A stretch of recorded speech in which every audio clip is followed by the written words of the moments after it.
오늘은 2023년 7월 28일입니다. 이 문재인이가 말이죠. 덴마크를 17번이나 거부했다 하면 여러분 이게 무슨 말인 줄 알겠습니까?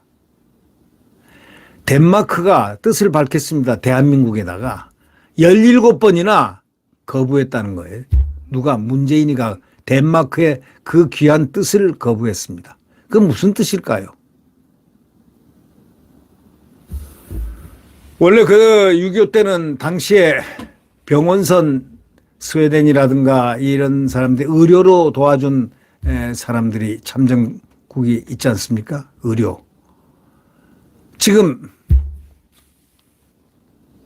덴마크가 한국이 대한민국이 유사시에 북한이 이렇게 전쟁을 벌이거나 해서 유사시 이렇게 전쟁을 벌이면은 유사시에 참전해서 대한민국을 돕겠다 이렇게 말한 덴마크의 그 귀한 뜻을 17번이나 요청이 왔다는 겁니다. 이걸 갖다 이런 지하에 거부했다는 겁니다. 이게 드러나고 있습니다. 이 문재인이 이제 그 마각이 하나씩 드러나죠. 국제적인 마각까지 드러나고 있습니다. 예. 한반도에 문제가 생기면 참전도 불사하며 힘을 보태겠습니다. 이렇게 딱 그 문제를 한반도에 문제가 생기면 참전도 불사하며 힘을 보태겠다라고 얘기하는 덴마크의 요구를 17번이나 거절했다는 겁니다. 덴마크는 2020년 초 문재인 정부에 유엔사 전력 제공국에 참여하기를 바란다는 뜻을 전했습니다. 또 73년 전 덴마크는 6.25가 터지자 전쟁터에 의료진 630명을 보냈습니다. 정전 후에도 덴마크는 유엔사 회원국으로서 한국에 연락장교를 파견했습니다. 한반도 격변의 시대를 함께 보낸 나라입니다. 이 덴마크가 우리를 이렇게 도왔다는 것. 이에 북핵 위기가 최근에 심각해지자 유사시 참전하겠다. 대한민국에 참전하게 해서 돕겠다. 이걸 약속하는 유엔사 전력 제공국이 되기로 한 겁니다. 유엔사에다 병력 전력을 제공하기로 이렇게 되기로 한 겁니다. 그런데 뜻밖의 일이 벌어진 겁니다. 뭐냐? 한국이 문재인이 전력 제공국은 6.25 싸우는 전투 파병국만 가능하다. 덴마크, 노르웨이, 이탈리아 등은 의료 지원만 하지 않았냐 하면서 오히려 불가 입장을 전한 겁니다. 아니, 병원선 보낸 거는 의료 지원한 거는 그 지원 중에서도 가장 숭고한 지원입니다. 아니, 그런데 이걸 의료 지원만 하고 전투의 파병국이 아니다. 그래서 안 된다고 말을 만들어낸 겁니다. 거절할 명분을 만들어낸 바로 머리를 짜내가지고 만든 이 문재인. 덴마크는 말문이 막혔다는 거죠, 그때. 아이, 두 팔을 벌려서 환영해도 부족할 판인데, 그렇게 알고 있었는데, 문전박대를 아주 그냥 완전히 문재인한테 당했기 때문입니다. 문전박대. 앞에 문자는 비슷하네요. 예. 문재인한테 문전박대를 당했습니다. 외교소식통은 덴마크가 모멸감을 엄청 느끼고 당황하는 기색이 역력했다는 겁니다. 외교소식통들이 전원입니다. 덴마크에 상당히 그 모멸감, 덴마크에게 모멸감을 줬다는 거죠. 그래서 굉장히 당황하는 기색이 역력했다고 외교소식통이 그렇게 표현하면서 주한미군하고 유엔사 사이에서도 우리가 알던 한국이 맞냐? 이게 지금 이때 이 문재인 정권이 우리가 알던 한국이 맞느냐는 말이 나올 정도였다고 외교소식통은 얘기합니다. 문재인의 만행은 이제 만천하에 드러날 겁니다. 네. 대한민국 국익을 저버린 대한민국에 정말 저주와 증오를 저주와 증오를 퍼부은 문재인의 그 모든 것이 앞으로 나타날 것입니다. 여러분 잘 아시겠지만 경찰 제도발전위원장 박인환 변호사, 경찰 제도발전위원장입니다. 그분이 그렇게 얘기했지 않습니까? 국회 토론장에서 양지회 국정원 전 간부들 양지회 회원들과의 그 기념 토론회에서 이렇게 얘기했지 않습니까? 문재인은 간첩이라고 표현했지 않습니까? 문재인이 간첩이란 사실을 국민들 70%가 모르고 있다 이렇게 얘기했지 않습니까? 그러니까 기정사실로 문재인이 간첩이란 사실을 박인환 변호사가 얘기했습니다. 그래도 꿈쩍을 하지 않습니다. 왜 꿈쩍을 하지 않느냐? 대통령 때 같으면 고영주 변호사는 공산주의자다. 문재인이 최초로 발언을 했죠. 엄청난 그 엄혹한 시대에 문재인은 공산주의자다라는 발언한 이 고영주 변호사. 이분은 공안 검사들의 대부였습니다. 대부. 그렇기 때문에 서슴없이 그는 그가 본대로 공안에 대해서는 딱 그분은 5분만 딱 사람 대화해 보면 이거는 빨갱이다 아니다 당장 분류해내는 아주 탁월한 그 이 이념의 지평에서 아주 학문적으로도 깊고 인식적으로도 깊고 실질적으로 그렇게 일을 해왔던 분입니다. 실질적으로 공산주의자들을 이렇게 보아왔던 색출했던 그런 분입니다. 아주 훌륭한 분이죠. 예. 고영주 변호사는 정말 대한민국의 아까운 인재입니다. 예, 그분도 그렇게 공산주의자라고 얘기해서 결국 문재인 치하에서 1심, 2심 다 3심까지 무죄가 되고 그 문재인 정권에서 유죄를 주려고 얼마나 발버둥을 쳤는지 2심에서는 부분 유죄를 줬습니다만은 대법원에서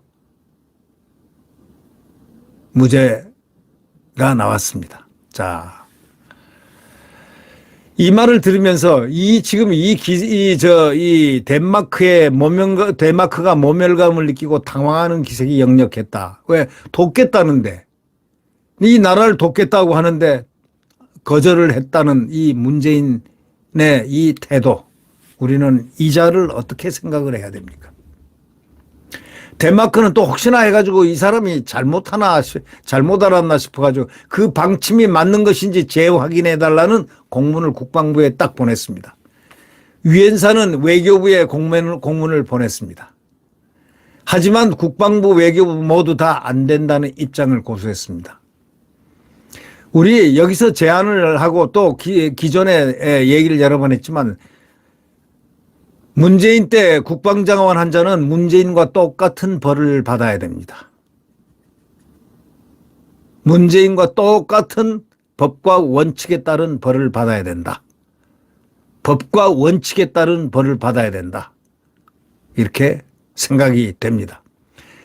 문재인 때 국방장관은 바로 송영무입니다. 정경두입니다. 서욱입니다. 이 세 사람 이름을 반드시 기억을 해야 될 겁니다. 이들은 문재인과 똑같은 페이스를 맞추면서 자기의 일심만 평안하기를 추구하고 국가를 저버린 자들입니다. 대한민국 국가를 저버린 자들입니다.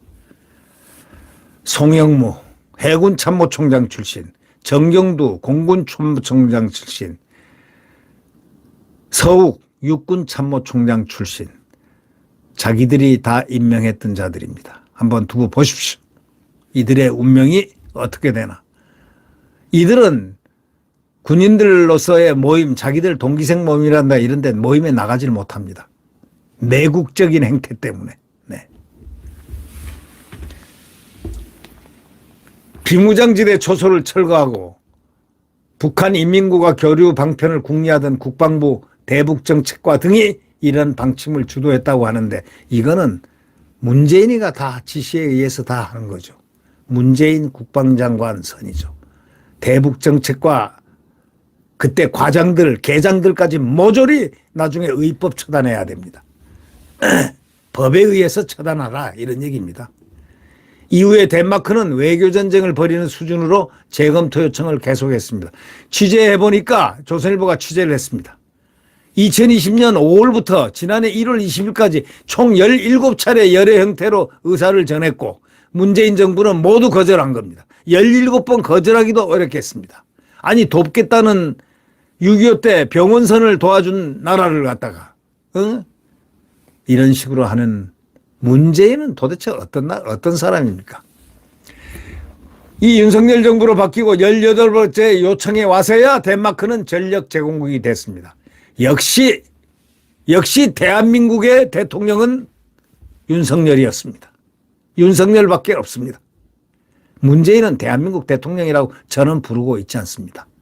과도기적에 권력을 침탈했다. 그래서 대통령이 됐다. 자기 말로 촛불혁명 했다고 그러잖아요. 촛불혁명에 의해서 된 대통령이 그게 정상 대통령입니까? 자기 입으로 촛불혁명에서 대통령이 촛불혁명. 아니, 그 촛불할 때 그 입 좀 보세요. 한번 상상해 보십시오. 문재인이 촛불 하던 그 입, 여러분 기억 안 나십니까? TV에서 잘 못 봤습니까? 촛불 하던 촛불혁명, 촛불정권. 네, 잘해 보십시오. 네. 전직 군 관계자는 애초에 이 문제는 문재인이가 유엔사를 축소하려다가 불거진 거다 이렇게 얘기했습니다. 미국은 기존 회원국 17개국과 더불어 독일같이 6.25 때 의료 지원은 했지만 아직 회원국이 아닌 나라도 단계를 밟아 전력 제공국에 참여시키려 했습니다. 유엔사가 건재만 해도 외세가 한반도에 함부로 침략할 수 없기 때문입니다. 그러나 문재인은 전력 제공국을 전투 파병국으로 딱 제한해가지고 못 들어오게 하는 그 방편으로 삼았습니다. 독일 등 다른 나라가 추가 가입될 싹을 미리부터 다 잘라버렸습니다. 의료 지원 3국도 제외토록 한 겁니다. 이에 따라서 기존 회원국 17국보다 적은 14국만 전력 제공국이 되도록 했습니다. 이걸 이번에 다 두드러 고쳤습니다. 예. 북한이 한국을 공격하면 목숨 걸고 돕겠다는 참전 의사국 수를 더 늘리려 하기보다는 더 줄이려고 했다는 이 문재인의 그 깊은 뜻은 무엇일까요? 이건 대한민국 대통령이 아니기 때문에 그런 거 아니겠습니까? 스스로 촛불 정권이기 때문에 스스로 말한 촛불에 의해서 자기는 대통령이 됐다고 생각하고 있기 때문에 그걸 자랑스럽게 매일 촛불혁명 하지 않습니까? 촛불혁명군 사령관이다 이거야 자기가. 사령관 같은 소리 하고 있네. 중대장 정도나 될까? 당시 국방부 관련자들은 이에 입을 딱 닫고 있습니다. 입만 벌렸다는 지금 그러나 다 파악을 다 하고 있습니다. 대신에 한 전역자가 2018년 이러한 보도를 기사 링크를 해줬는데 그 링크된 것을 그대로 읽겠습니다. 국방부 관련자들은 입을 다 닫고 있는데 대신 전역한 사람, 제대한 사람이 2018년 다음과 같은 제목으로 보도된 기사 링크 하나를 보내줬다는 겁니다. 주 유엔 북한 대표부 1등 서기관, 유엔사는 괴물이다. 당장 해체 주장을 했다. 그러고 보니까 2020년 김여정의 대북전단 비난 담화 직후에 당시 여당 주도로 전단 살포 금지법이 일사천리로 처리되는 일이 있었다는 겁니다. 자, 여러분. 이것이 어떤 순서에 입각해서 이 대한민국을 체제 변화를 시켜나가는 그 과정, 체제 변화 거의 한 80%는 전부 다 변화를 시켰습니다. 그러니 여기 대한민국에 우글거리는 극좌파들, 붉은 무리들이 이렇게 끝까지 준동을 하고 있습니다. 이 싹쓸 대한민국 국민들이 모두 일어나서 함께 제압을 해야 됩니다. 그렇지 않겠습니까? 네. 우리는 자유민주 대한민국 국민입니다. 태극기를 휘두르고 또 애국가를 부르며 피로써 이 나라를 지켜온 우리 대한민국입니다. 언제 이렇게 잠식을 당했는지 문재인이가 다 문을 열었습니다.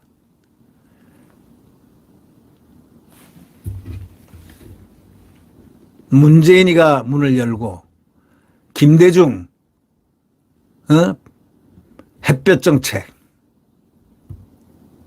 또 노무현 계승 정책, 거기에 실행한 문재인, 그 세 분 중에서 문재인하고는 색깔이 그 앞선 두 사람은 다르지만 문재인의 색깔은 벌써 무엇이다라고 경찰 제도 발전위원장이나 고영주 검사장은 이미 그 시대에 표현을 했고, 이번에 양지의 어떤 모임에서 국회에서 열린 토론회에서 경찰 제도 발전위원장은 문재인을 가리켜 이렇게 얘기했죠. 대한민국 국민들이 지금 70%, 80%가 지금 문재인이 간첩이라는 사실을 모르고 있다. 간첩을 기정사실화했습니다. 막 이거에 대한 문제 제기가 지금 없습니다. 문제 제기가 없고, 앞으로 문제 제기가 있고 없고를 떠나서 여기에 대한 모든 절차 소명이 다 이루어져야 될 것이다. 이런 느낌을 받습니다. 여러분, 구독 버튼과 엄지를 눌러주시면 감사하겠습니다. 감사했습니다.